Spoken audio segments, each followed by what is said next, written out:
안녕하세요. 잡시광입니다.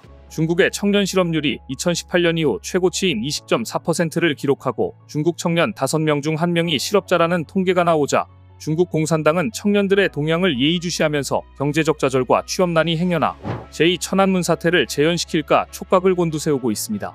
2년 전 중국 허난 성이 한 담배 공장 생산직 신규 직원 135명 중 3분의 1이 석사학위 이상 보유자라는 보도가 나왔을 때만 해도 중국 사회는 이 일이 조만간 모두에게 닥칠 보편적 현실이라고 믿지 않았습니다.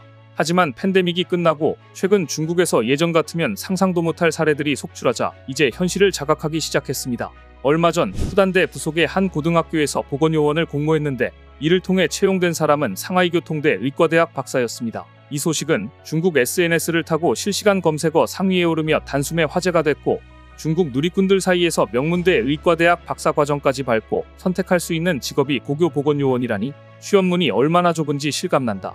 바늘구멍 취업난에 그나마 일자리를 찾았으니 행운이다 라는 댓글이 이어졌습니다. 최근 이런 사례는 비일비재합니다.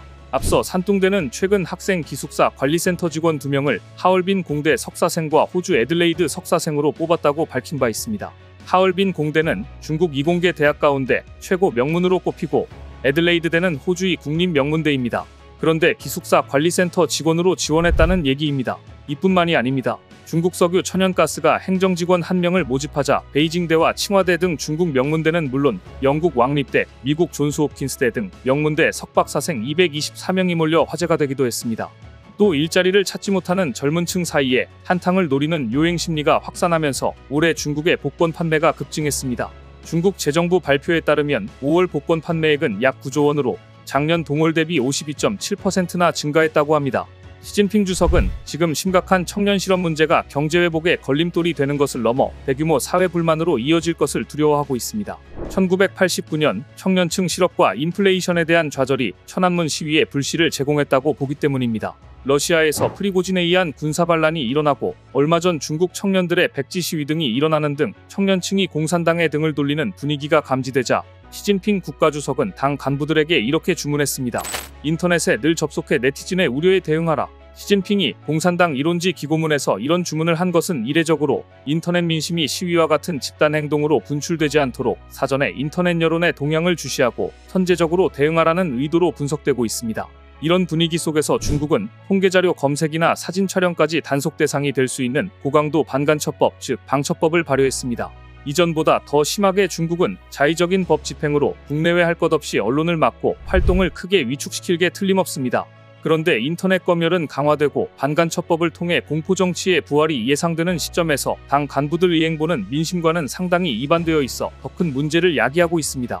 중국 고위층 자녀들은 미국, 영국 등으로 유학을 다녀오는 게 다반사였으며 최근 들어 아예 재산을 정리해 해외로 나가는 부유층은 더 늘었기 때문입니다. 중국 전문가인 에즈라 보겔 미국 하버드대 명예교수는 미국의 소리 방송과의 인터뷰에서 시진핑 주석의 딸 시밍쩌가 하버드대를 졸업하고 중국으로 돌아갔다고 밝혀 파문이 일었습니다. 시 주석의 딸은 2010년 하버드대 심리학과에 편입한 뒤 졸업한 것으로 알려졌습니다. 앞서 한 언론은 데이비드라는 이름의 하버드대 교수를 인용해 중국인 경호원이 시밍쩌를 24시간 따라다니고 FBI도 보호하고 있다고 보도한 바 있습니다. 이미 중국 고위층과 사회 인사들 중에는 반미는 직업, 친미는 생활이라는 조롱을 받을 정도로 낮에는 반미를 외치면서도 자녀들은 미국 대학에 유학을 보내는 등 이중생활을 해와 비난을 받고 있습니다. 대표적인 사례가 스마난이란 필명으로 반미글을 소셜미디어에 올려온 시사평론가 위리가 미국의 고가의 주택을 보유한 사실이 드러난 후 겉으로는 반미 활동을 하지만 속은 친미에 가까운 행각을 벌여온 것이 탄로난 것입니다. 위리 외에도 중국에는 대중의 애국주의 정서를 자극해 명성과 정치적 이익을 얻으면서 정작 자신의 자녀는 미국으로 유학 보내고 현지 부동산을 사들이는 행태는 중국 지도층 사이에 낯설지 않은 모습입니다. 중국 공산당 중앙정치국 서열상 2인자였던 리커창 국무원 총리의 딸도 베이징대를 거쳐 하버드대에서 석사 학위를 받았고 시 주석과 정치적 라이벌 관계였던 보시라이 전 충칭시서기의 외아들 보과과도 하버드대 동문입니다. 장점인 전 국가주석의 손자 장즈청, 리자오싱 전 외교부장 아들 리어어 등 많은 전 현직 중국 국가지도부의 손자와 자녀가 하버드대를 나왔습니다. 더구나 일반 중국인 유학생들이 학비가 저렴한 주립대를 택하는 데 비해 중국 당 정의 고위 간부 자녀들은 아이비리그로 대표되는 인류사립대에 몰리는 현상이 두드러집니다. 당연히 그 유학비의 출처에 대해 의문이 제기되었습니다. 외신들이 보도한 세계 각국 수반의 연봉 내역에 따르면 시진핑의 보수는 연간 $22,000, 한화 2,600만 원 선입니다. 반면 하버드대 연간 학비는 7만 달러 이상 듭니다. 시진핑의 공식 보수로는 유학 비용을 감당할 수 없습니다. 미국 월스트리트 저널은 혁명의 아이들 제야기사에서 이렇게 지적했습니다. 공산당 간부들의 부패와 권력 남용의 분노가 커지는 상황에서 붉은 귀족으로 불리는 중국 지도층 자녀들의 행적은 이목을 끌 수밖에 없다. 중국 관영 매체들은 중국 지도층이 엄격한 공산당 가치를 지키며 살아가는 것으로 호도하고 있지만 고위층 자녀들의 호화 유학 생활은 노동자와 농민을 위한다는 명분으로 권력 독점을 정당화해온 중국 공산당에는 불편한 문제일 수밖에 없다.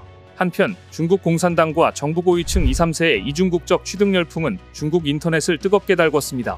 시진핑의 누나는 캐나다 국적, 시진핑의 남동생은 호주 국적, 시진핑 딸은 미국 국적, 유소기의 딸 유정정은 미국 국적, 장쩌민의 손자 강지성은 미국 국적, 전 중앙기율 검사위원회 서기 오관정의 손녀는 미국 국적, 국가경공업 부장관 서운북의 딸 서남남은 미국 국적, 반미를 크게 외치는 유명 방송사회자 원목의 딸은 미국 국적. 미국 정부 통계에 따르면 중국의 전현직 부장급 이상 관료의 자녀 74.5%가 미국 영주권이나 시민권을 갖고 있으며 손자대에 이르면 시민권자 비율이 무려 91%를 넘는다고 합니다.